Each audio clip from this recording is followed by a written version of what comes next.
नमस्कार विद्यार्थी मित्रांनो. आपण TCS IBPSने विचारलेले महत्त्वाचे 97 क्वेश्चन पाहत आहे, जे येणाऱ्या परीक्षांमध्ये खूप महत्त्वाचे राहतील. हा पार्ट 2 आहे. पार्ट 1 मध्ये आपण 49 पर्यंत घेतलेले आहेत. आता पाहू पुढचे. प्रश्न क्रमांक 50. 1857च्या बंडात कोल्हापूरमधून कोण सहभागी झाले होते? तर चिमासाहेब. प्रश्न क्रमांक 51. मुघल साम्राज्याच्या संस्थापक बाबर याचा मृत्यू केव्हा झाला? तर 1530 मध्ये. प्रश्न क्रमांक 52. खालीलपैकी कोणते विधान बरोबर आहे? तर छत्रपती शिवाजी महाराजांनी महाराष्ट्रात स्वराज्य स्थापन केले. नंतर दुसरं विधान आहे, छत्रपती शिवाजी महाराजांनी त्यांच्या राज्याभिषेकाच्या वेळी अष्टप्रधान मंडळाची नेमणूक केली होती. तर दोन्ही विधाने बरोबर आहे. प्रश्न क्रमांक 53. खालीलपैकी कोणी प्रार्थना समाजाची स्थापना केली? तर आत्माराम पांडुरंग. आपण या चॅनलवर संस्था आणि संस्थापक याचा डिटेल व्हिडिओ घेतलेला आहे, तुम्ही नक्की पहा. प्रश्न क्रमांक 54. खालीलपैकी कोणते विधान बरोबर आहे? पहिले विधान आहे, यादव राजवंशाच्या भिल्लम पाचवा यांची राजधानी औरंगाबादजवळील देवगिरी होती. दुसरे विधान आहे, छत्रपती शिवाजी महाराजांच्या आधीच्या काळातील शेवटची भरभराटीला आलेली राजसत्ता यादवांची होती. तर दोन्ही विधाने बरोबर आहे. प्रश्न क्रमांक 55. कोणत्या वर्षी भारतीय राष्ट्रीय काँग्रेसमध्ये सुरत येथील अधिवेशनात फूट पडली? तर 1907 मध्ये.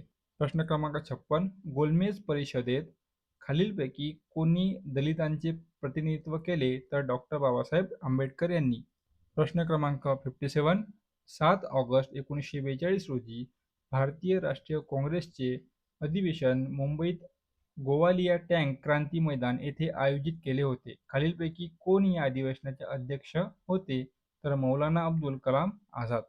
प्रश्न क्रमांक 58. खालीलपैकी कोणाचे वर्णन भारतीय कामगार चळवळीचे जनक असे केले जाते? तर नारायण मेघाजी लोखंडे. प्रश्न क्रमांक 59. खालीलपैकी कोण भारतीय राष्ट्रीय काँग्रेसचे जहालमतवादी नेते होते? तर बाळ गंगाधर टिळक हे होते. प्रश्न क्रमांक 60.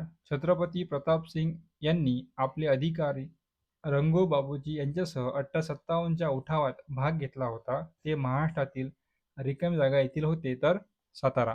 प्रश्न क्रमांक 61. खालीलपैकी कोणत्या मराठी संताने पंढरपूर येथे संत चोखामेळ्यांचे स्मारक बांधले? तर संत नामदेव यांनी. महाराष्ट्र प्रदेशात छत्रपती शिवाजी महाराजांच्या काळापूर्वीची शेवटची समृद्ध सत्ता रिकाम्या जागा यांची होती? तर यादव. पहा, प्रश्न रिपीट झालेले आहेत. पुढचा प्रश्न. ऑल इंडिया मुस्लिम लीगची स्थापना कोणत्या वर्षी झाली? तर 1906 मध्ये. आझाद हिंद फौजेचे मुख्य शिल्पकार कोण होते? तर सुभाषचंद्र बोस हे होते. प्रश्न क्रमांक 65. 1857च्या स्वातंत्र्य लढ्यात सहभागी झालेले चिमासाहेब महाराष्ट्रातील खालीलपैकी कोणत्या जिल्ह्यातील होते? तर कोल्हापूर. प्रश्न क्रमांक 66. डॉक्टर बाबासाहेब आंबेडकर यांनी मंदिर प्रवेशाची चळवळ कोणत्या वर्षी सुरू केली? तर 1927 मध्ये. प्रश्न क्रमांक 67. सातवाहन वंशाचे संस्थापक खालीलपैकी कोण होते? तर सिमुक.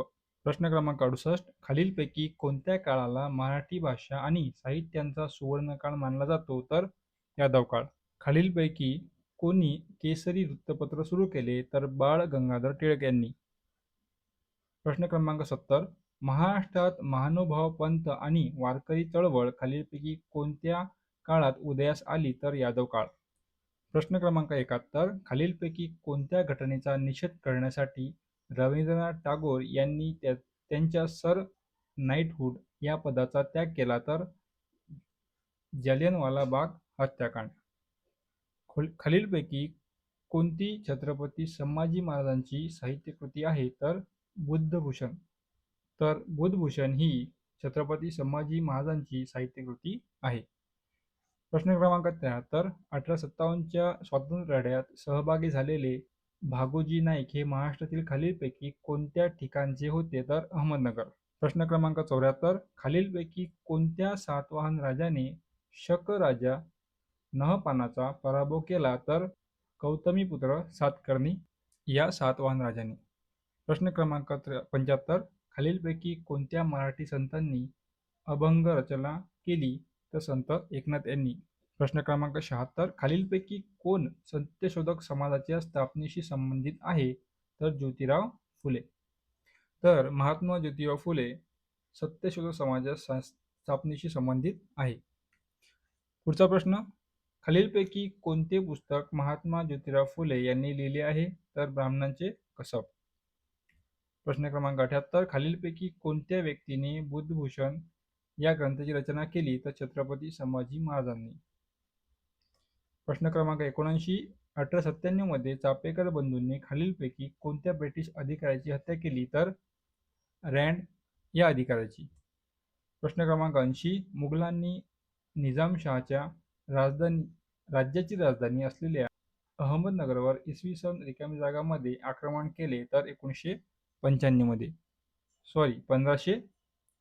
मध्ये.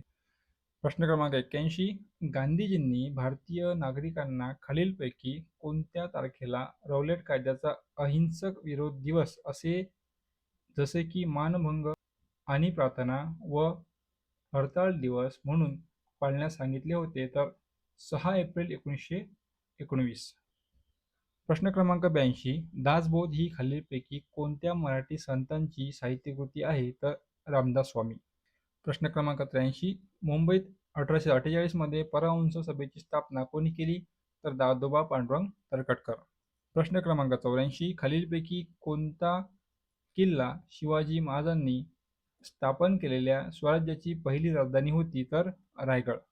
तर रायगड हा किल्ला छत्रपती शिवाजी महाराजांनी स्थापन केलेल्या स्वराज्याची पहिली राजधानी होती.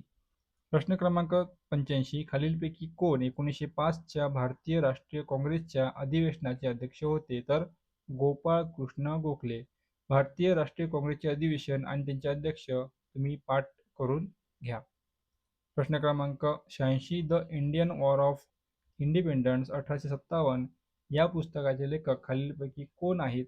तर स्वातंत्र्यवीर V.D. सावरकर. प्रश्न क्रमांक 87, चौसाच्या लढाईत शेरशाह सुरीने हुमायूनचा पराभव कोणत्या वर्षी केला? तर 1539. प्रश्न क्रमांक 88, 21 एप्रिल 1526 रोजी बाबर आणि इब्राहिम लोधी यांच्या दरम्यान रिकामी जागा येथे लढाई झाली? तर पानिपत येथे. प्रश्न क्रमांक 89, खालीलपैकी कोणते विधान योग्य आहे? बाबर हा मुघल सत्तेचा संस्थापक होता. दौलत खान लोधीने भारतावर आक्रमण करण्यासाठी बाबरला आमंत्रित केले? तर दोन्ही विधाने बरोबर आहे.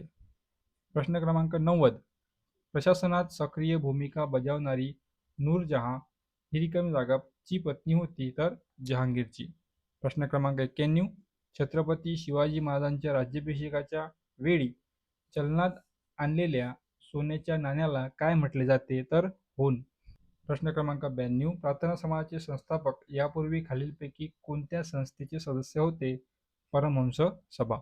प्रश्न क्रमांक 93, 1905 मध्ये भारत सेवक समाज सर्वंट ऑफ इंडियन सोसायटीची स्थापना कोणी केली? तर गोपाळ कृष्ण गोखले. प्रश्न क्रमांक 94, खालीलपैकी कोण लोकहितवादी म्हणून प्रसिद्ध होते? एवढं जरी माहीत असतं तर उत्तर गोपाळ हरी देशमुख हेच आले असते. प्रश्न क्रमांक 95, छत्रपती शिवाजी महाराजांनी गागाभट्ट या विद्वान पंडिताकडून कोणत्या वर्षी रायगडावर आपला राज्याभिषेक करून घेतला? तर 1674. हे सुद्धा नाव लक्षात ठेवायचे महत्त्वाचे आहे. खालीलपैकी कोण वैयक्तिक सत्याग्रह चे पहिले सत्याग्रही होते? तर आचार्य विनोबा भावे. प्रश्न क्रमांक 97, रिकामी जागा यांनी 1867 मध्ये मुंबईत प्रार्थना सभाची स्थापना केली? तर आत्माराम पांडुरंग. तर विद्यार्थी मित्रांनो, हे होते आपले 1 ते 97 अतिशय महत्त्वाचे IBPS आणि TCS सोबत काही सरळ सेवेतील विचारलेले अतिशय महत्त्वाचे प्रश्न. अशाच प्रश्नाकरता आपल्या चॅनलला नक्की सबस्क्राईब करा. आपण येणाऱ्या खूप व्हिडिओमध्ये विचारलेले सर्व विषयावरील प्रश्न घेणार आहोत. भेटूया पुढच्या व्हिडिओमध्ये. धन्यवाद.